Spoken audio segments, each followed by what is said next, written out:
In the bustling heart of New York City, where the gleaming skyscrapers stretched towards the sky like fingers of ambition, lived Jake Stormbringer, a 35-year-old farmer with the charm of a rustic prince and the wit of a seasoned sage.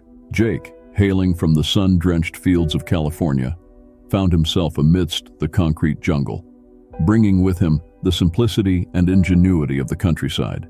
His counterpart in this tale was Steve, a 22-year-old baker whose stunning beauty was only surpassed by his exquisite skill in crafting the most delectable pastries and breads. Steve's bakery, nestled in a quaint corner of the city, was a haven for those seeking comfort in the warmth of freshly baked goods. Their paths crossed when Jake began selling butter to Steve, employing a method as old as trade itself, the balance scale. Lacking proper measuring tools, Jake ingeniously decided to weigh Steve's bread to determine the equivalent weight in butter he should provide. This practice, born out of necessity, became a testament to Jake's resourcefulness and his unwavering commitment to fairness. As the days turned into weeks and weeks into months, a shadow of suspicion crept into Steve's mind. The city had taught him to be wary, and the seeds of doubt, once planted, grew uncontrollably. He wondered if Jake, with his easy smile and simple ways, was shortchanging him. The thought festered, and Steve decided to take action.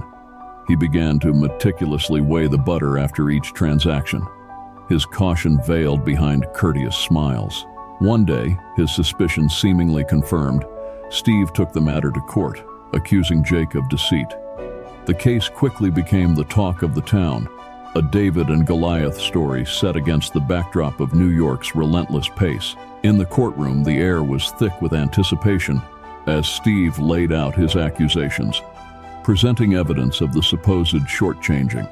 Jake, with a calm demeanor, requested to speak. His voice, clear and steady, filled the room. "Your Honor," Jake began, "I am a simple farmer from California. My tools are few, my possessions simpler still.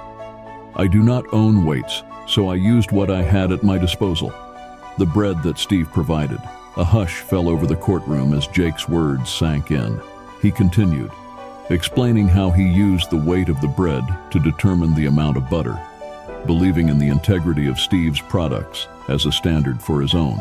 The revelation struck a chord, not just with the judge, but with everyone present. Steve's face, once flushed with indignation, paled as the truth dawned upon him. His own actions, intended to ensure fairness, had been the scale by which Jake measured his honesty. The judge, after a moment of contemplation, dismissed the case, citing a profound lesson in the interconnectedness of actions and consequences. Steve, humbled and enlightened, approached Jake with an apology and an offer of friendship. Jake, with a forgiving smile, accepted, and together they walked out of the courtroom, their steps in sync with the heartbeat of the city. Their story, spread far and wide, became a beacon of wisdom in New York's relentless rhythm. It taught that in the dance of life, integrity and fairness are the steps that lead to harmony. And in the mirror of our actions, we see not just ourselves, but the reflection of those we interact with.